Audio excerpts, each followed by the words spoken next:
Amazon Kindle Scribe. If you think Kindles have been a little boring recently, we have some news for you.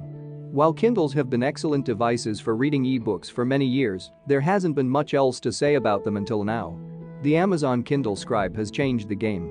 Do you want to know how? Keep watching. The Kindle Scribe is not only great for reading, but writing as well. This edition has completely redefined the Kindle experience in a way that makes it an essential device for readers. The battery listed in weeks, rather than hours or days, is one of the many reasons to switch to Kindle. That's all thanks to the e-ink display, which requires less power. With this new storage element, you won't have to worry about filling up your device too quickly.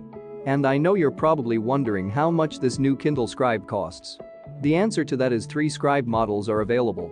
16 GB, $390, 32 GB, $420, and 64 GB, $780. The basic pen is only compatible with the 16BG model. The top-end unit is $80 more than the base price, but it comes with the default premium pen. You can write on PDFs that you send to your Kindle device through Send to Kindle. Currently, Kindle Scribe does not support writing directly on a page in PDF documents loaded via USB-C or previously sent to your library before 11/11/2022. However, you can create handwritten sticky notes in millions of Kindle books, as well as various other types of files including PDF with adjustable layout, doc, docx, txt, rtf, html, jpeg, bmp, and epub document imported through Send to Kindle. With Kindle Scribe, you can create handwritten sticky notes that appear in millions of Kindle ebooks. One notable exception is that manga, comics, graphic novels, magazines, and newspapers are not yet supported by this feature. However, they are still available for download and look great on the 10.2300 pi display. For a full list of supported features by ebook title, please refer to the product details section before making your purchase.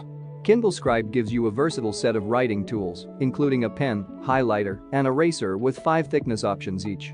You can use these handy tools in sticky notes, notebooks, and on PDFs imported via Send to Kindle. Plus, with the included writing toolbar, you can easily redo your work or erase a selection or an entire page. Wait, there's more. The pages stay clean and uncluttered by enabling sticky notes this way. You can write handwritten notes with your pen without having to worry about smudging the page.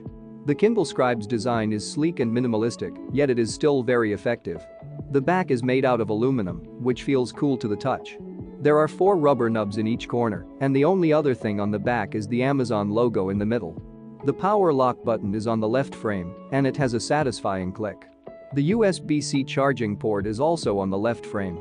The magnets for attaching the basic or premium pen are located on the right frame. That's all that's on these frames, they're mostly empty space otherwise. There's one thing about Amazon Kindles: Kindle's chief competitors either power down or drop hints of updates every few years, but Amazon remains ahead of the game. Kindle readers last much longer on a single charge than smartphones and are built to withstand heavy use. What's really cool about the Scribe is that we now have a new Kindle. Not an update to an old one, a genuinely new product that falls into an entirely different category than the pre-existing line. For as long as the Kindle has been around, it's always been used primarily for consuming content written by other people. And while I get why they got rid of the physical keyboard in favor of a touchscreen, too often it misses the mark when trying to type on it. Amazon claims that the main reason it didn't release a Kindle with this technology sooner was that it wanted to perfect the device while also ensuring key features were included, like front lighting and 300 ppi, compared to 226 on the Remarkable 2. With a $90 price increase from the most expensive Kindle Oasis, Amazon wants buyers to know they are getting their money's worth and quality. The company states that it worked closely with E-Ink Holdings on developing the display to meet these specifications. But hey, at least we have it now.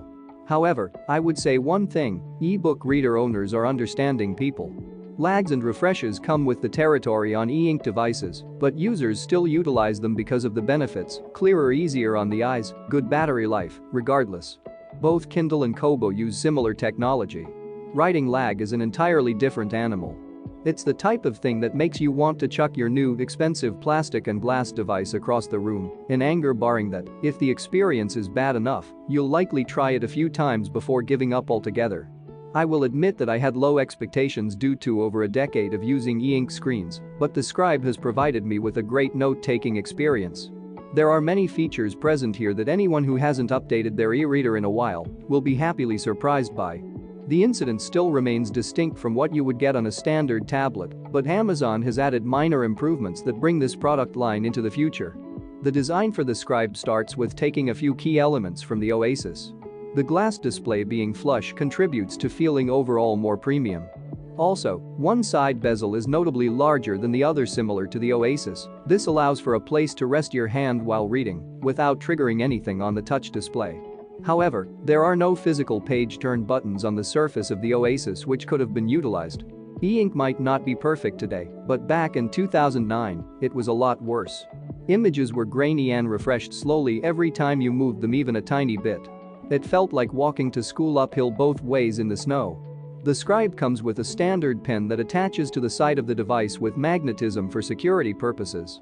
If you'd like an upgraded pen, it'll be an additional $30 on top of the base price. Both pens can be bought separately from the Scribe 2, the cost for the basic one being $30 and the premium costing $60. Just note that as of now, the Scribe is still the only Kindle model these two specific pens work with.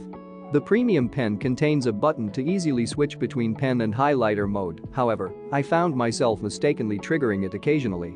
With some more usage though, this shouldn't be an issue.